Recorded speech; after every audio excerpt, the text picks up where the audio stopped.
नमस्कार। आज ये प्रेस वार्ता एक विशेष सूचना के लिए एवं देश की राजनीति और उत्तर प्रदेश विशेष रूप से जो कि देश की राजनीति का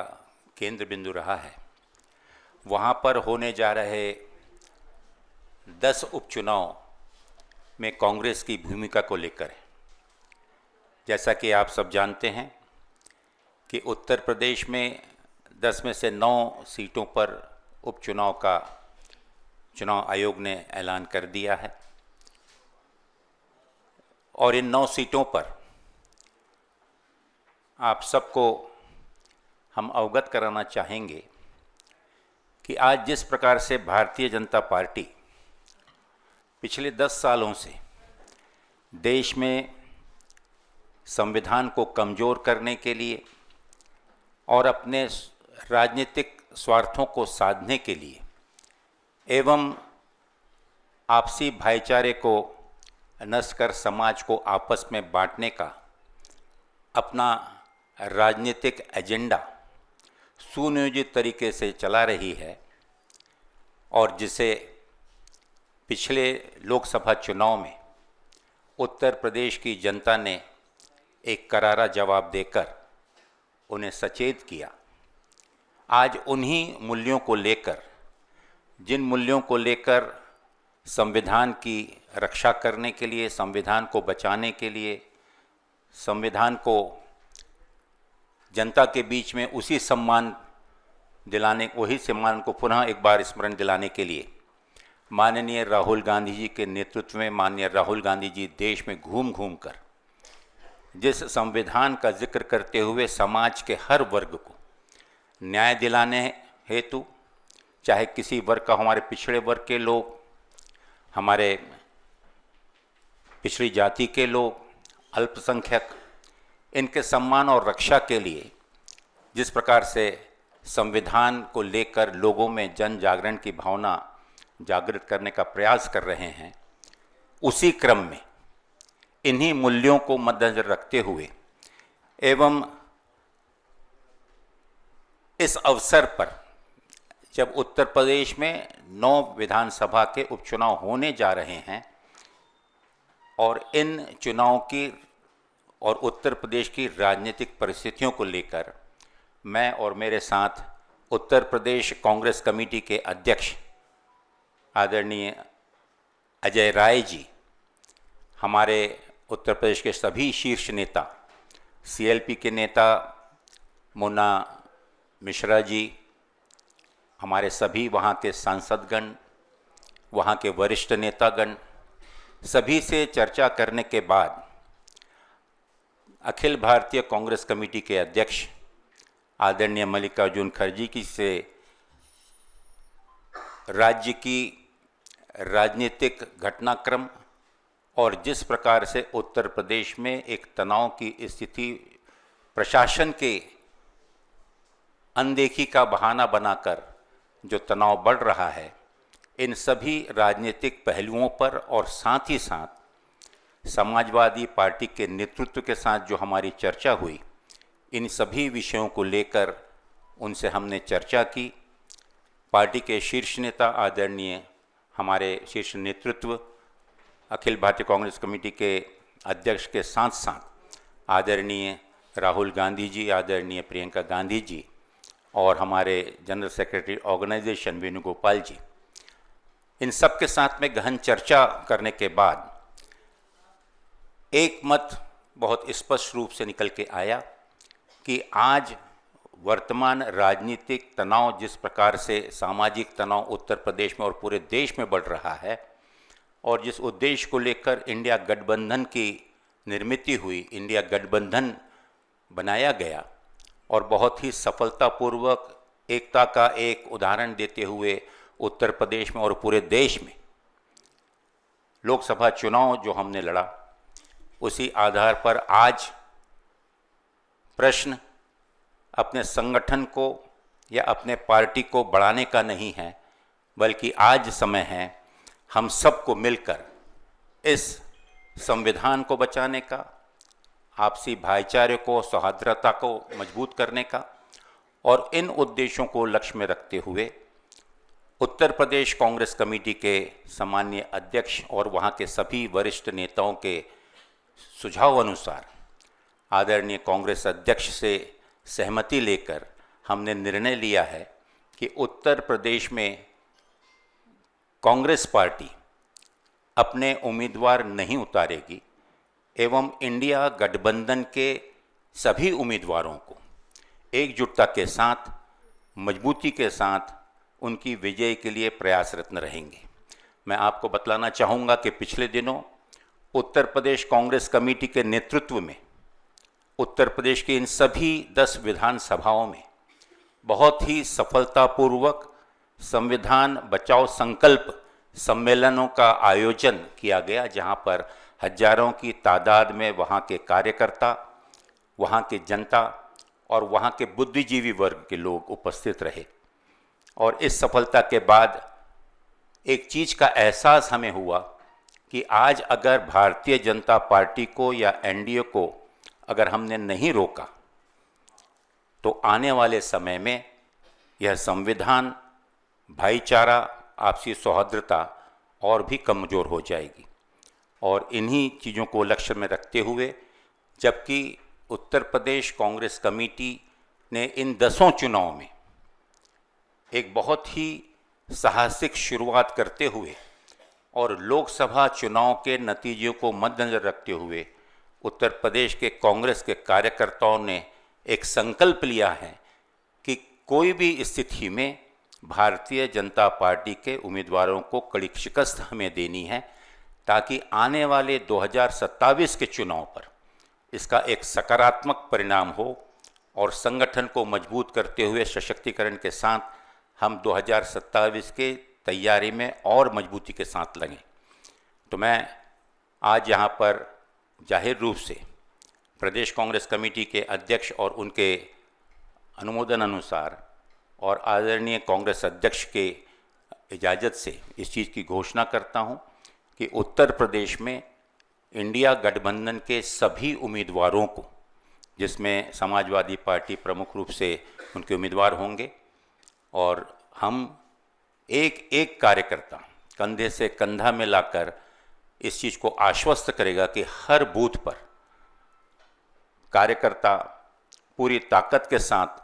कार्य करेंगे और जो भी उम्मीदवार दिया होगा उसे विजयी बनाने के लिए पूरा प्रयास करेंगे। बहुत बहुत धन्यवाद। आ रही है आपकी अपनी ही पार्टी में पहले आचार्य प्रमोद कृष्णम थे कांग्रेस में, उनका कहना है कि ये जो फैसला है कांग्रेस पार्टी का, इससे यही संदेश जाता है कि कांग्रेस पार्टी अपना झंडा और अपना कार्यालय उत्तर प्रदेश का जो है वो सपा को सौंप दे। अपने मूल्यों पर आप सपा को मजबूत करने का काम कर रहे हैं, क्या कहेंगे इस पर? आदरणीय प्रमोद आचार्य जी के इस वक्तव्य पे मैं आवश्यक नहीं समझता, क्योंकि बड़े बुद्धिजीवी हैं और एक राष्ट्रीय पार्टी अगर देश हित में, संविधान के हित में, भाईचारे के हित में, और जिस प्रकार की अराजकता और गुंडा राज आज उत्तर प्रदेश में चल रहा है, अगर राजनीति को हम सामाजिकता से ऊपर अगर समझें, और मैं समझता हूं कि माननीय राहुल गांधी जी ने और आदरणीय मल्लिकार्जुन खड़गे जी ने ये जो संदेश है, ये संदेश एक सकारात्मक राजनीति की शुरुआत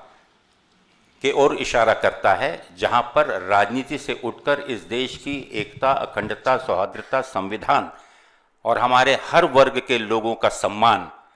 ये उसकी प्राथमिकता है। और जैसा मैंने कहा कि सीट आवश्यकता नहीं है, जीत आवश्यकता है, और वो जीत भारतीय जनता पार्टी को और एनडीए को परास्त करने की हमारी प्राथमिकता है। और उसके चलते हुए रणनीति के तहत आज आवश्यक है कि कांग्रेस पार्टी इस देश की प्रमुख विपक्षी दल होने के नाते अपने जिम्मेदारी का एहसास हमें है, और इसके चलते हुए बहुत ही उदारता के साथ हमने ये निर्णय लिया है कि समाजवादी पार्टी और जो भी इंडिया गठबंधन के उम्मीदवार दिए जाएंगे, उन्हें हम बिना किसी शर्त के पूरी ताकत के साथ उसे विजयी बनाएंगे। मैं बहुत स्पष्ट कर दूं,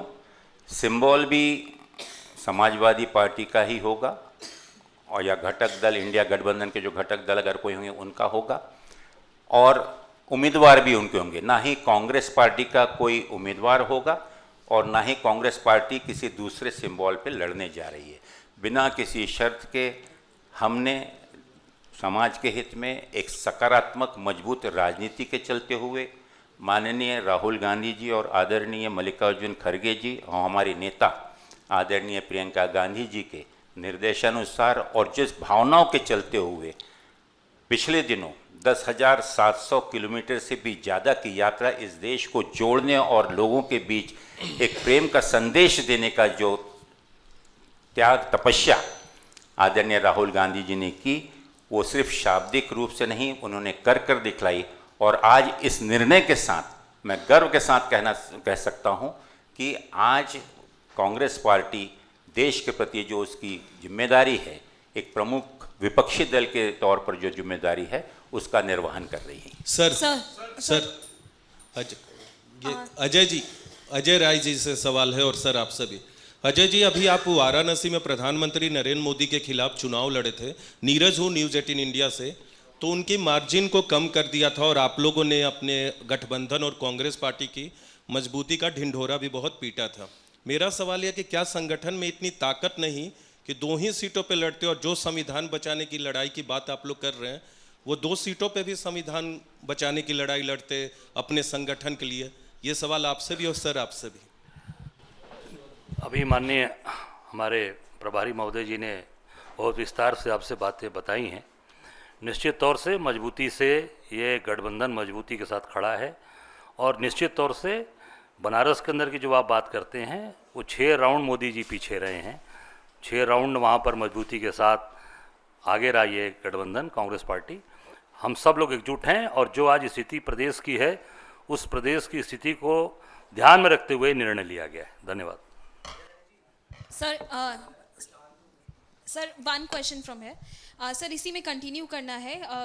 जो 2 सीटें समाजवादी पार्टी की तरफ से दी जा रही थी, क्या वजह रहेगी कांग्रेस ने उस ऑफर को नहीं स्वीकारा है? और जो इस तरीके की बातें भी सामने निकल कर आ रही हैं आपके अपने नेताओं की तरफ से कि कहीं ना कहीं वहाँ पर स्थिति जो है कांग्रेस पार्टी कमज़ोर है और इसी वजह से सरेंडर करने की बात जो है वो कही जा रही है। बीजेपी भी इस मुद्दे को उठा रही है, कैसे आप इस पर जवाब देना चाहेंगे? देखिए, एक चीज़ मैं बहुत स्पष्ट कर दूं, जो मैंने इससे पूर्व भी कहा था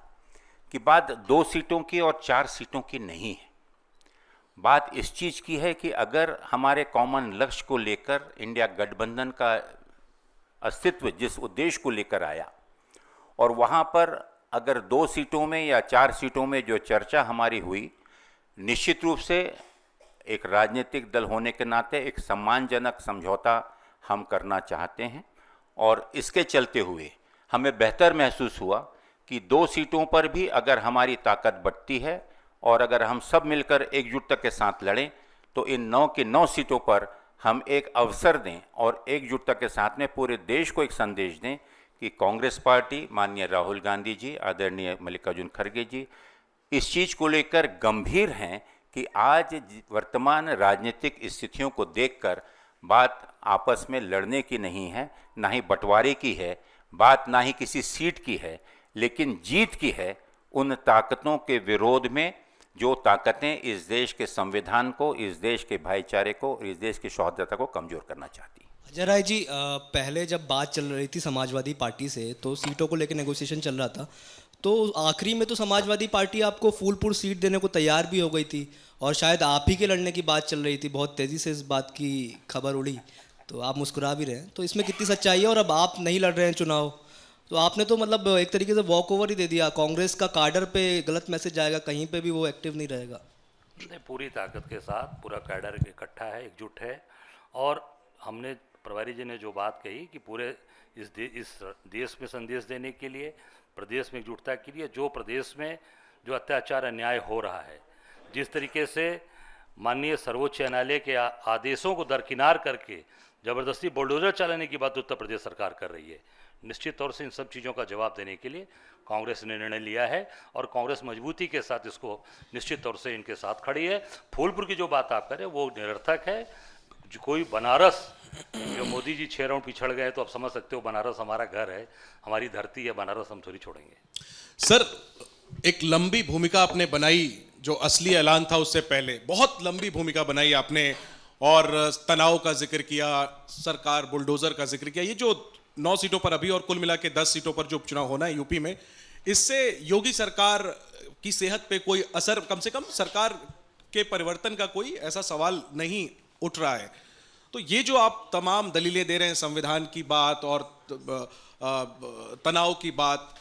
इससे ये कैसे आप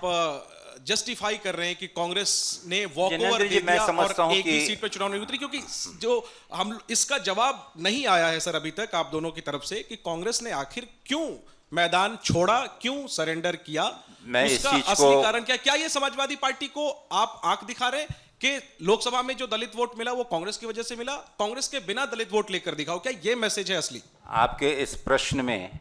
ही आपका उत्तर छुपा हुआ है। आपने कहा कि जो पृष्ठभूमि जो है, मैं स्पष्ट कर देना चाह रहा हूं कि ये कोई पृष्ठभूमि नहीं है। ये शीर्ष नेतृत्व के आपसी चर्चा के बाद और गहन चर्चा के बाद, राजनीतिक जो मैंने बात की कि बात सीट की नहीं है, बात जीत की है। आज इन 10 सीटों पर किस प्रकार से इंडिया गठबंधन जीत सकता है, उस पर राजनीतिक चर्चाएं करने के बाद में यह निर्णय लिया गया है। जहाँ तक रही बात आपकी कि नतीजों पर या भारतीय जनता पार्टी इसको क्या समझती है, मुझे लगता है कि इन चुनावों के नतीजे अपने आप में इस चीज़ का जवाब देंगे कि उत्तर प्रदेश की जनता क्या सोच रही है और उसके चलते हुए कांग्रेस इस राष्ट्रीय नेतृत्व के इस निर्णय का क्या सकारात्मक परिणाम पड़ा। देखिए, आप बार बार बात उसी चीज़ की कर रहे हैं कि जहां पर मैं कांग्रेस को और कांग्रेस की जिम्मेदारियों को उनके स्तर पर लाकर सोचूं। इस चीज़ के ऊपर आप गौर क्यों नहीं कर रहे हैं कि आज क्या आपने उत्तर प्रदेश में आपने देखा है, उत्तर प्रदेश कांग्रेस कमेटी ने अभी तक 38 ऐसे डेलीगेशंस और जहां पर 22 से भी ज़्यादा जगह पर माननीय अध्यक्ष खुद अब यहां से उठकर अब मथुरा होने जाना है, क्योंकि जिस प्रकार का सामाजिक तनाव निर्माण किया जा रहा है, जिस प्रकार से शासनिक प्रशासन की मशीनरी को दुरुपयोग कर कर आंख बंद कर कर विशेष जाति समुदाय पर आतंकित करने का प्रयास किया जा रहा है, जिस प्रकार की रणनीति उत्तर प्रदेश में ही नहीं बल्कि देश में जगह जगह पर आपको आज देखने मिल रही होगी कि पिछले 2 महीनों से और विशेष रूप से इन 15 दिनों में जिस प्रकार का वातावरण बिगाड़ने का और कानून व्यवस्था पूरी तरह से चरमरा गई है, फेल हो गई है, विफल हो गई है, इसका जीता जाता उदाहरण आप उत्तर प्रदेश में देख सकते हैं। बात सिर्फ पार्टी और सिंबल की जो आप कर रहे हैं, आज इंडिया गठबंधन एक परिवार के रूप में एकता का एक स्वरूप, एकता का एक मिसाल उत्तर प्रदेश से देना चाहता है और वहां पर खुले दिल से बिना किसी 2 या 3 या सीट संख्याओं पर विचार ना करते हुए मौलिक रूप से जिस प्रकार का उत्तर प्रदेश एक समृद्ध भाईचारे वाला गंगा जमनी तहजीब को मानने वाले उस उत्तर प्रदेश को हमारी कोशिश है कि एक शुरुआत इस राजनीतिक निर्णय से होगी जहां पर एक सकारात्मक राजनीति को मद्देनजर रखते हुए इंडिया गठबंधन के सभी घटक दल आगे आकर इसे मजबूत बनाने में प्रयत्नशील होंगे। अविनाश जी, एक सवाल यह है कि हरियाणा में इंडिया गठबंधन कहीं नजर नहीं आया, वहां कांग्रेस की हार हुई, तो क्या, मेरा सवाल सुन लीजिए पूरा, तो क्या उसका जो बलिदान है वो कांग्रेस की यूपी कमेटी दे रही है? सवाल ये पहला। दूसरा नहीं, सुन लीजिए, बोलिए। आज बहुत अच्छी बात है, अजय ने तो बोला, आज आपने बहुत अच्छे से भूमिका बनाई कि बुलडोजर, कानून व्यवस्था, देश, समाज, वास्तविक, बिल्कुल बिल्कुल सर, बिल्कुल जो मीडिया टोटल अनदेखा कर रही होगी उससे मैंने उजागर करनी। कांग्रेस एक राजनीतिक दल है, अब कोई जाहिर सी बात है, आप लोग कोई संगठन नहीं, राजनीतिक है, आप चुनाव लड़ते हैं, जीतते हैं। एक तो सवाल ये, दूसरा सवाल ये कि क्या अब जब फैसला ले ही लिया है आपने समाजवादी पार्टी को समर्थन देने का, तो राहुल गांधी और अखिलेश यादव जैसे लोकसभा चुनाव में कैंपेन कर रहे थे उसी फूलपुर में क्या वापस नजर आएंगे? तो 2 सवाल है मेरे। निश्चित रूप से इंडिया गठबंधन के हर उम्मीदवार के लिए केंद्रीय नेतृत्व, राज्य का नेतृत्व पूर्ण रूप से मेहनत करेगा। एक कार्यकर्ता बूथों पे जाकर जब हर बूथ पे जो BLAs अपॉइंट किए गए हैं, जो बूथ कमिटीज अपॉइंट की गई हैं, शुरुआत से लेकर अंत तक के पूरे जोर से ताकत से हम उनका साथ देंगे। बहुत बहुत धन्यवाद, थैंक यू।